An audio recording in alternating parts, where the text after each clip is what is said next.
Vi er tilbage igen med en god gammeldags reaktionsvideo, mine damer og herrer. Og jeg har reageret på ham et par gange efterhånden. Raymar Football. Og det er faktisk ham, vi skal reagere på igen. Han har lavet den her video her, som hedder Messis cousin was almost better than him, but what happened? Eller oversat til dansk selvfølgelig, Messis fætter var næsten bedre end ham, men hvad skete der så? Og det er jo selvfølgelig historien om den gode gamle Bojan, eller Bojan, eller Bojan, eller jeg aner ikke, hvordan man siger det. Men vi har alle sammen hørt om ham før, går jeg ud fra i hvert fald. For jer, der måske lidt yngre, har I måske ikke. Men I bliver i hvert fald klogere på det i løbet af videoen her. Så tjek Raymar Football ud. Link som altid nede i beskrivelsen. Og lad os bare komme i gang. Take a look at these two players right here. Both players are products of Barcelona's youth program and have been developed by the club since they were young. Player A scored 12 goals in 48 appearances for their debut season at Barcelona, while player B scored 1 goal in 9 appearances in his debut season for Jeg kan godt se, hvad det er på vej hen, men ja, lad os bare køre den. Barcelona. In fact, let's quickly look at their other stats for the next 4 seasons at Barca. Jesus. Interesting. But before you make your guess on who these players are, let me just add the fact that player A is Barcelona's youngest goal scorer in La Liga history. Oh shit. Player A, also up until 2018, was Barcelona's youngest goal scorer in Champions League history and the third youngest goal scorer ever in the Champions League. Lastly, in 2007, player A broke player B's record as the youngest goal scorer to ever debut for Barcelona. Det er nogle crazy stats. I want you to pause the video and quickly comment who you think each player is. Se, no cheating, men altså, vi kan jo alle sammen godt se, hvad det her det bærer hen. Altså, han nævner en milliard stats, en milliard rekorder og så videre fra spiller A. Og vi kan også bare kigge på statsene her. Spiller A's stats ser i hvert fald i første sæson en milliard gange bedre ud end spiller B's. Bliver sådan en lille smule dårligere, men stadigvæk rigtig, rigtig gode. Og man har jo næsten lyst til at sige, at spiller A det skal være Messi. Men jeg kunne næsten forestille mig, at det er Bojan, vi snakker om her. Så lad os se. Lad os se. And quickly comment who you think each player is. No cheating by looking at the comments. Lad os bare lige høre ham sige det oplagte. So if you guess that player A is no other than Lionel Messi, then congratulations. You're absolutely wrong. Ja, tak. Player B is Lionel. Jeg var lige sådan, wait, what? Okay, go. We got it. While player A is no other than his younger cousin, Bojan Krikic. I wasn't Bojan Krikic, siger han, og underteksterne siger cricket. Så lad os nu lige se, men ja, wow, Jesus, man, Jesus Christ. Overvej lige de rekorder, han sagde, han også bare slog. Altså, what the fuck, det er sindssygt. When I wrote the title, he was without a doubt the most hyped and promising wonder kid, not only in Barcelona history, but in the history of Spain. Det er true. But why has his name fallen completely off of the footballing world? This isn't your typical wonder kid story, and I wanted to structure this video a lot differently from other videos you've seen of Bojan out there. Plus, I already started on the script last week, and I'm not about to waste it, so here's a different look on what happened to Bojan Krikic. Jeg er meget spændt. Jeg er meget spændt. Altså, jeg giver bare lidt kontekst. Jeg var ikke sådan, jeg fulgte ikke særlig meget selv med i Barca for den sags skyld, men jeg fulgte lidt med, og jeg kan godt huske, at Bojan begyndte at komme frem, og man talte om, shit, han kunne blive en stor spiller og alt muligt. Og som vi nok kommer ind på her, altså han var jo været lånet til Stoke og alt muligt, hvor han bare overhovedet ikke kunne slå igennem. Og man tænkte bare virkelig, at han kunne blive the next big thing. Så jeg er meget spændt på at se, hvad der kommer til at ske her. The story of Bojan Krikic is one of many failed wonder kids who never lived up to their potential. We've heard and seen players like that many times already. True. I can't even count the number of examples I know. After all, it's like the old saying goes, it's not how you start, but how you finish. Or my favorite, it's a marathon, not a sprint. But what makes Bojan different is that he was probably the most hyped European wonder kid and most promising Barcelona youth product of all time. I mean, you saw the intro. I know many of you thought his numbers were better than even Messi's at an early age, but it goes back even further than that. Bojan was a Catalan native and was with Barca's youth program since he was 8 years old. And never had a Barca youth product been as promising as Bojan. In fact, he scored 423 goals during his time at Barcelona's youth system, making him the highest goal scorer to ever come out of La Masia. 400, hvad var det? 23 mål. Det er jo... Det kan jeg slet ikke... Op i mit hoved giver det slet ikke nogen mening. Du burde ikke være ung i lang nok tid til at score 423 mål. Det er jo fuldstændig latterligt. Altså, jeg prøver virkelig at lave sådan et regnestykke op i mit hoved. Altså, hvis vi snakker bare cirka 50 mål på et år, så svarer det til, ja, du scorer 50 mål 8 år i streg, og så er du stadigvæk kun lige ved at komme op på 423 mål. Prøv lige, altså, hvordan fuck kan det give mening? Siden han var 8 år, og han kom på førsteholdet, da han var, det ved jeg ikke, han har været 17-18 og sådan noget, det kan vi ikke finde ud af det. Men det er jo pretty much den matematik, jeg lige har lavet der før, det er jo absurd. Making him the highest goal scorer to ever come out of La Masia. It was also rumored that he broke every possible record there was in every youth category. Forstår jeg fandme godt, når du scorer 423 mål. If he was in his prime at a young age. That's exactly what Bojan looked like when he was playing against other kids. His dribbling and the way he scored was even similar to that of Messi's playstyle. Heck, even their hair was similar. True. Interestingly enough, it's not entirely a coincidence. After all, Messi and Bojan are actually cousins. Well, fourth cousins to be more specific. They share the same great-great-great-grandfather. Okay, så vil jeg sige, altså fourth cousin, så vi er ude i hvad deres tip-oldefar eller sådan noget, var den samme person. Okay, det er langt ud. Det er langt ud. Altså min tip-oldefar var helt sikkert også fucking Ariana Grandes tip-oldefar. Så kom nu lidt. Og det er også, by the way, derfor jeg ikke har været sammen med Ariana Grande seksuelt, fordi altså det vil være incest, og det går jeg igen for. Så ja, bare lige så det på det rene altså. Mariano Perez Morales. One thing for sure is that their ancestor definitely had some of the greatest swimmers in football history.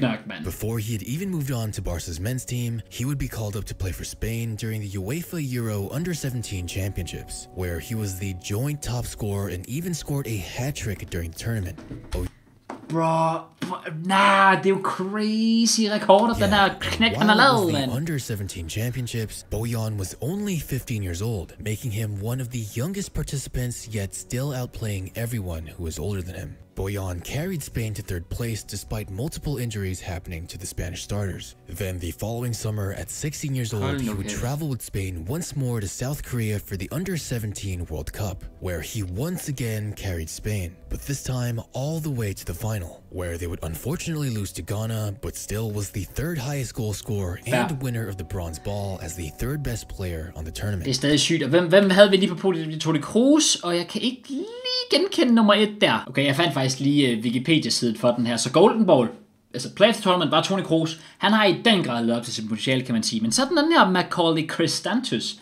I'm sorry, jeg har aldrig nogensinde hørt om ham før, men brother scorede legit. Det står faktisk lige her noget 7 mål. Han scorede 7 mål, han var topscorer, han var clear på topscorerlisten. Og jeg har bare aldrig nogensinde hørt om ham før. Han har virkelig, wow. Hans karriere har virkelig ikke været noget specielt. Ej, hvor trist egentlig. Han spiller stadig, my brother.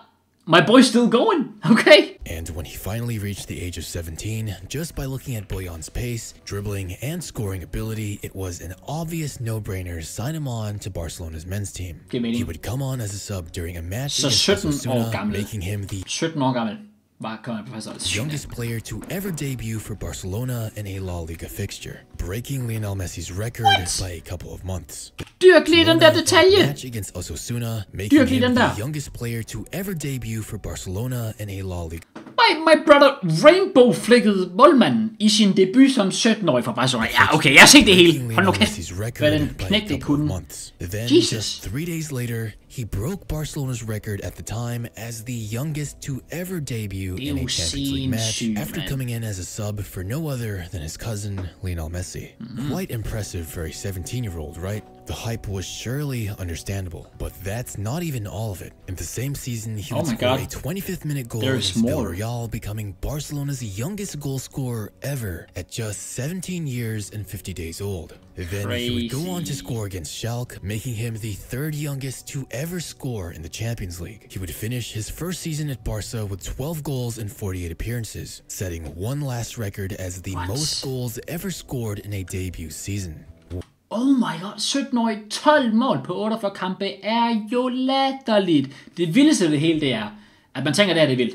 Så overvej, at Lamine Yamal løber rundt nu og gør det. Det stikker helt af. Lad mig sige, har altid været next level, når det kommer til at udvikle til andet. When was the last time you saw a kid do something like this? Because honestly, there was nobody else to do this. Bojan was so impressive that the Spanish men's team came calling for the 2008 European tournament. But why was this special? Well, here's some context. Spain was beginning their golden generation of football. Spanish fans knew that this time around they had an insanely good squad. There was a silent revolution going on in world football, with Spanish players making up most of the best players in the world. You all know them. They ruled international football from 2008 to 2012 and had the most dominant international run by any country in a span of over half a decade. The only team to win 3 major international tournaments in a row. EM 8, VM 10, EM 12. Just like that. And this squad believed that Bojan was good enough to be a part of their world-conquering lineup. Do you understand just how much confidence and belief the elite Spanish squad would need to bring a minor to their squad when they knew that they had the best chance of winning that their country has ever had before? Bojan would have been the youngest on the squad, and they knew that he was good enough and had the skill to match their expectations. He would have made history yet again as the youngest player to ever debut for a Spanish international squad at 17 and a half years old. However, he never decided to go. At the time, Bojan cited fatigue and personal reasons for not joining the would-be iconic Spanish side. The 17-year-old was then absolutely hated by Spanish media and Spanish fans. Imagine this, you're a die-hard Spanish fan back in 2008, and you know that this is probably the best Spanish squad ever assembled, with the most promising youngster in your country's history asked to join along. And then you find out he would rather go on vacation and rest than represent his country in Europe's biggest competition. I get det. Jeg kan godt forstå, hvor de vil hen med det der med, det er sådan, at du fucking forræder dit land og alt muligt. Men, altså, igen, lad os ikke glemme, han var 17 år, vanvittig debutsæson kom ind til. Det er meget på én gang. Og potentielt, hvor meget havde han egentlig spillet? De havde, han siger det jo selv i videoen her, de havde jo et kæmpe stjernespækket hold tilbage i 2008 Spanien. Bojan kunne måske have fået lidt spilletid, hvis han var rigtig, rigtig heldig, men jeg har svært ved at se det. Så prøv at høre, hvis han havde lyst til at tage en pause, også fordi han siger personal reasons, så der er nok også noget mere til det. Det synes jeg er crazy, men det er så bare mig. What would you think? Spanish media blasted Bojan as a lazy, arrogant, and uncommitted star that just wanted to get paid and then spend his free time relaxing and going on vacation. Now imagine trying to sympathize with Bojan but seeing newspaper headlines, television programs, and even radio shows painting a narrative that Bojan simply doesn't care about representing Spain.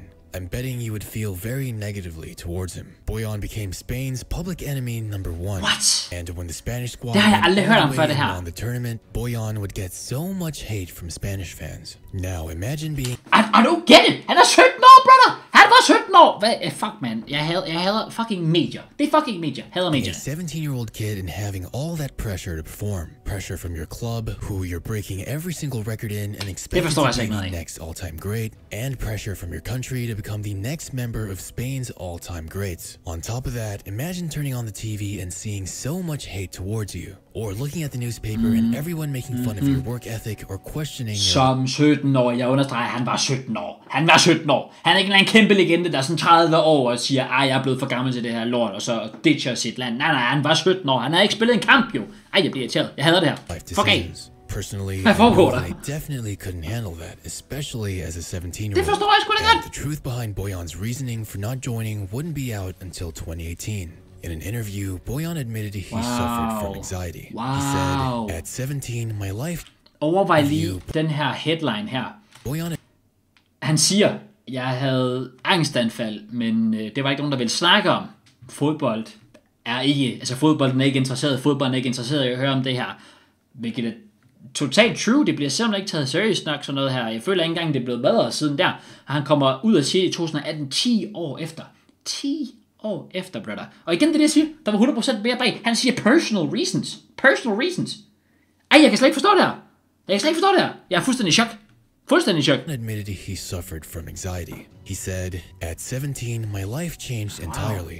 I went to the Under-17 World Cup in July and no one knew me. When I came back, I couldn't even walk down the road. A few days later, I made my debut against Osasuna. Then 3 or 4 days later, I play in the Champions League. Then I score against Villarreal. And then Spain called. Your head fills until there's a moment that your body says stop."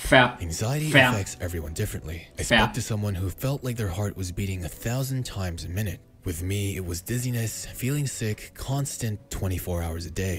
Bojan Krikic was an amazing footballer as a youngster. Jeg forstår ham sgu godt. He never had the personality that could handle so much pressure and expectations. The man was an introvert who liked to keep to himself, keep a small company of a few close friends, and didn't like that much attention at all. And that's totally fine. I'm sure many of you feel the same way. It's just how he is as a person. Most footballers are definitely extroverts. They love the attention and the bright lights. When Bojan was called at a young age, nobody knew him. Those U17 Euros and World Cup tournaments didn't have crowds like men tournaments do. Det er det, jeg tænker. Altså folk undervurderer. Jeg kan lige se, by the way, jeg slet ikke kunne se Bojan stå i det her billede, mens mit kamera var der. I'm sorry, der kan I se ham. Jeg synes godt, altså det frustrerer mig faktisk rigtig, rigtig meget at se det her. Det frustrerer mig sindssygt meget at se.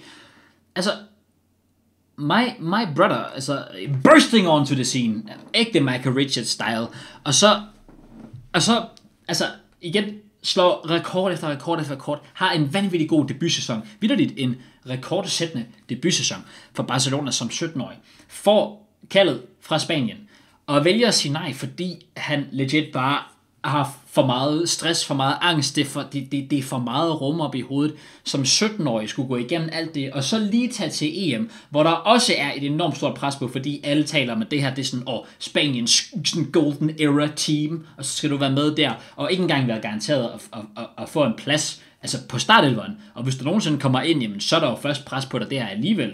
Så jeg ved godt, det er nemt at sige nu.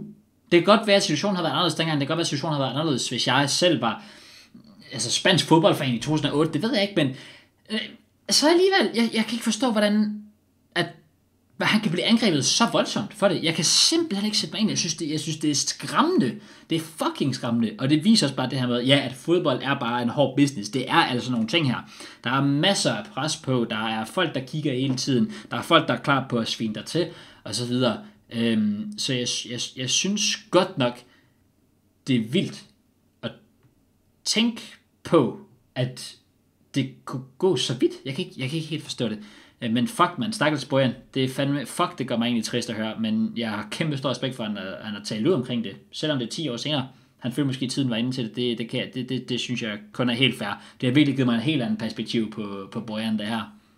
When he first played for Barca, the more brightly the spotlight shined on him, and the heavier the pressure was. Bojan was even on medication for his anxiety, and while he had caring teammates like Carlos Puyol looking after him, that didn't stop the onslaught of negative media. Imagine a 17-year-old Bojan that just wanted to recover physically and mentally in the off-season, wanting to mind your own business, then seeing headline after headline disrespecting you. And you might ask, back then, why didn't he tell the truth? Well, in 2008, things like mental health and social issues weren't paid attention to as much as they are today. The older generation would have found a way to make little of it and tell him to grow up or be a man.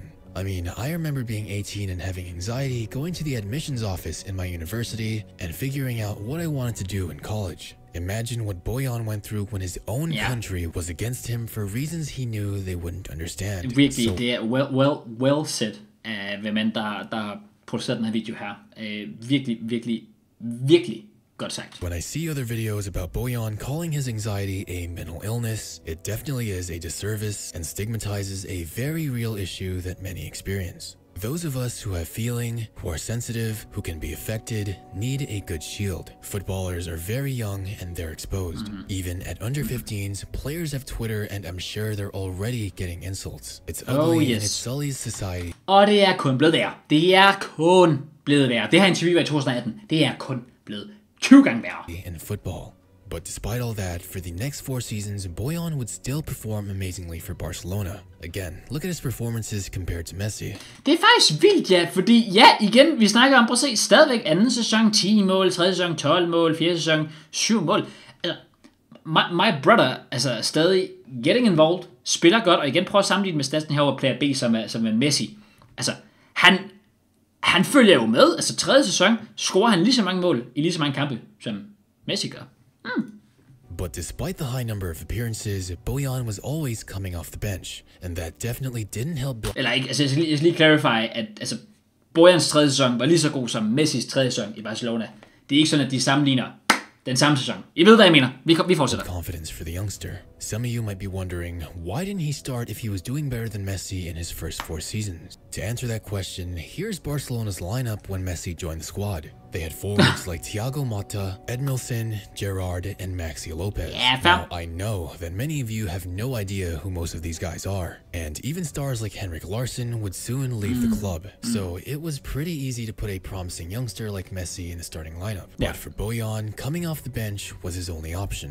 He had players like Zlatan, Thierry Henry, Samuel Eto'o, David Villa, and of course Lionel Messi. Det er også det, jeg tænker, altså sammenligne den era Messi kom ind i, altså bare de spillere, han nævnte før, da Messi kom frem.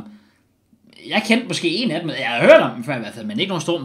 Prøv at se, det her, det var det fucking Bojan skulle compete med. Jeg tager lige mit kamera væk, så jeg lige kan se Iniesta står deroppe, selvom det ligner hans ansigt blevet Photoshop på. What the fuck foregår der? Se, hvad Bojan skulle compete med. Det skulle da klart, at han ikke fik mere Jesus, man. Over him, and with Messi already blowing up as det der holder bare nasty, godt også. Hvad foregår der, really put him on the starting lineup. Thus, Bojan would leave Barcelona, where he would play single seasons for Roma, Milan, and Ajax, but never really found a true home and struggled, where he would only average 5 goals a season. Then finally, his luck was turning around when he was finding a home in Stoke City. Der kom den, så det var det, jeg sagde. Stoke City af alle klubber. Scoring more than his average numbers in just a fraction of the time, until he ruptured a knee ligament. One of the worst injuries a football player could possibly get. Even if his confidence and form were finally building up, his body would never be the same. Stoke would loan him out to minor clubs in Germany and Spain before he would move on to the MLS. And finally to Japan's J-League, where he now plays alongside former teammate Andres Iniesta. Oh shit. Bojan might have never lived up to the insane potential he once had when he was a youngster, but admittedly he's lived much more comfortably in the later stages of his career compared to when he was facing the major spotlight. The latter half of Bojan's career playing for smaller clubs was a much happier and peaceful time in his life, and that's absolutely fine. The most important thing isn't the trophies, it's the experiences, what's here in your heart, what you know, and what you live. No one can ever steal that from you. And those people who spoke ill of you, they'll forget. If Victor Valdez, the greatest goalkeeper in Barcelona's history, has been forgotten, how could they not forget me? And then it'll just be me. What will be left will be the pride and the moments. The unique moments lots of players have never lived. Damn. Not gonna lie, girl. Ægte gåsehud der til sidst. Jeg anede legit ikke, at Bojan faktisk stadigvæk spillede, men det giver måske egentlig god mening. Jeg prøver lige at google ham her en gang. Lad os lige hurtigt sætte kigge på ham. Jeg lige deep dive på Bojan. Så ja, han spillede, der kan vi bare se, spillede i Vissel Kobe. Sjovt nok, samme klub som, Andres Iniesta. Spillede han i et par sæsoner, 2021 til 2023, og ser ud til, at han så er gået på pension nu. Ja. Wow, man. Retired at age of 32. Oh, man. 32 år gammel. Og det, announcement made at the Camp Nou in Barcelona. 23. marts. For some reason har jeg slet ikke hørt om det overhovedet. Det kan godt være, jeg har hørt. Jeg har faktisk bare lige glemt det. Sygt nok at tænke på, men også bare, vild udvikling, trist udvikling på en spillerkarriere. Altså også bare kig de her stats på Barca. 4 sæsoner for førsteholdet, 26 mål på 104 kampe. Det kan man altså ikke komme ud om, at det er virkelig, virkelig gode stats. Det er sjovt, fordi jeg vidste godt, at Bojan var et stort talent. Jeg var ikke klar over, at der faktisk var så mange rekorder, han havde sat og så videre, at han var så god. Og jeg anede så faktisk heller ikke alt det her med Spanien 2008 og så videre. Det eneste, jeg sådan rigtig kan huske fra Bojan, det var det her med, han var det her failed wonder kid, kom til Stoke i 2014. Det kan jeg tydeligt huske, og slog alt det rigtigt igennem der, selvfølgelig på grund af sin skade, som de også var inde på i videoen, så der var mange ting, der ligesom impactede det og så videre. Jeg var slet ikke klar over hele den her historie med Spanien. Det er virkelig den, der sælger den for mig. Og jeg vil sige, helt ærligt, jeg har fået 20.000 gange mere respekt for Bojan efter det her. Det kan jeg lige så godt sige. En karriere at gå igennem. Og jeg kan egentlig godt forstå, som 32 år, man bare siger, fuck it, I'm done. Men kæmpe stor respekt til Bojan. Videoen her gav virkelig et helt andet lys på ham, så det skal han i hvert fald have tak for. Sig det igen, Raymar Football, tjek ud der linkende i beskrivelsen. Han laver mange af de her slags videoer, som er pissefede at se, og den her video var helt ærligt virkelig godt skruet sammen også. Så kæmpe shout til ham. Kæmpe shout til jer for at se med derude selvfølgelig. Jeg håber, at nyt videoen. Hvis I har, smid like på den. Subscribe, hvis I gør det nu. Og så ses vi i næste video. Peace out.